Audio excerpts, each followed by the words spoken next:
एक और जहां पूरे देश समेत हिमाचल प्रदेश में कोरोना वायरस की दूसरी लहर चल रही है, तो वहीं अब देश प्रदेश में ब्लैक फंगस ने दस्तक दे दी है। फोर्टिस अस्पताल के ईएनटी सर्जन डॉक्टर समित वधेर ने कहा कि ब्लैक फंगस को मेडिकल टर्मिनोलॉजी में म्यूकोरमाइकोसिस कहते हैं। इसे ब्लैक इसलिए कहा जाता है क्योंकि यह जो फंगस है वह शरीर की जो खून की नसें हैं उनमें एंटर कर जाता है और आसपास की चमड़ी और टिश्यू के खून के प्रवाह को रोक देता है, जिस वजह से वहां पर कालापन हो जाता है। इस वजह से इसे ब्लैक फंगस कहा जाता है। डॉक्टर समित वधेर ने कहा कि ब्लैक फंगस का जो प्रकोप है वो आजकल के दौर में काफी ज्यादा है, क्योंकि कोविड वायरस जो चल रहा है उसके कारण जो मरीज दवाइयाँ खाते हैं जिससे उनकी इम्यूनिटी पहले ही कमजोर हो चुकी होती है, ऐसे में ब्लैक फंगस का खतरा बना रहता है। उन्होंने बताया कि कोरोना संक्रमण से ठीक हुए 30 से 50% लोग इस ब्लैक फंगस की चपेट में आ सकते हैं।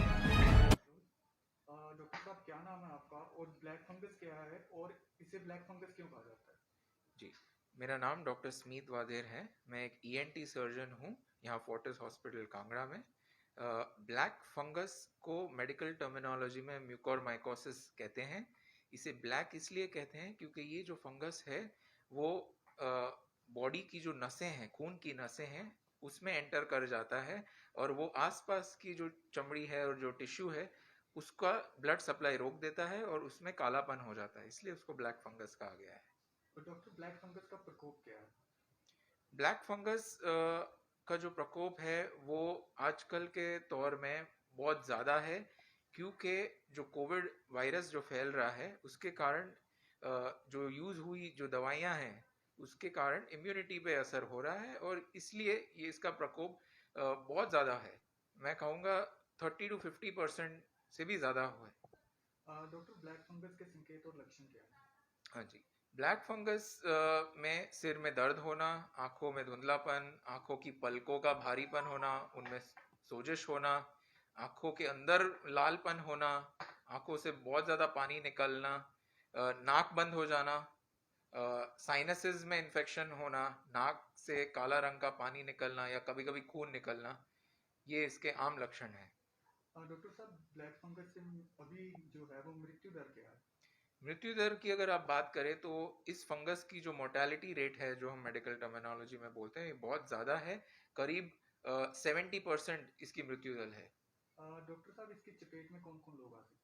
इनकी चपेट में ज़्यादातर ये लोग आते हैं जिनकी, जैसे मैंने कहा, इम्यूनिटी जो कम होती है, कमज़ोर होती है, जैसे कि डायबिटिक पेशेंट्स या कैंसर पेशेंट्स या HIV से ग्रसित पेशेंट, किडनी डिजीज़ के पेशेंट, या ऐसे जो नॉर्मल इंसान जिसने बहुत ज़्यादा स्टीरॉइड्स का यूज़ किया है कोविड के चलते हुए, वो लोगों को बहुत ज़्यादा खतरा है। डॉक्टर साहब, इसे कैसे रोका जा सकता है? देखिए, सबसे पहले रोकने से पहले तो इसकी जो हम जांच करते हैं उसमें नाक से दूरबीन के द्वारा इसकी एग्जामिनेशन करते हैं। अगर कोई कालापन दिखता है तो उस टिश्यू का सैंपल लिया जाता है बायोप्सी के लिए, और उसमें जब वो कंफर्म हो जाता है कि ये म्यूकोरमाइकोसिस है या ब्लैक फंगस है, तो उसको हम एक मेडिकल तरीके से ट्रीट करते हैं अलोंग विथ डिब्राइडमेंट। डिब्राइडमेंट मतलब उस टिश्यू को पूरी तरह से सर्जरी के द्वारा निकालना, और एक इंजेक्शन है एम्फोटेरिसिन बी, उसको देना पड़ता है पेशेंट को 2 से 3 हफ्ते तक। डॉक्टर साहब, ब्लैक फंगस ये बीमारी है, इसको लेके इसके इलाज के लिए फोर्टिस अस्पताल किस तरह से तैयार है? देखिए, हम पूरी तरह से तैयार हैं, क्योंकि हमें पता है बाकी शहरों में बहुत ज़्यादा ये फैला हुआ है और कभी भी ये हिमाचल में एंटर हो सकता है। तो इसलिए ये हमारी रेडियोलॉजी टीम और ईएनटी का जो डिपार्टमेंट है वो पूरी तरह से इक्विप्ड है, क्योंकि हमारे पास दूरबीन से जांच करने के इक्विपमेंट्स हैं। हम हमारे ओपीडी में ही दूरबीन से जांच करते हैं और पेशेंट को हम ये जल्द से जल्द बता सकते हैं कि अगर कोई ब्लैक फंगस जैसी कोई शिकायत है तो उसका हम इलाज भी आगे कर सकते हैं। पंजाब केसरी के लिए धर्मशाला से निर्जीत मिट्टी की रिपोर्ट।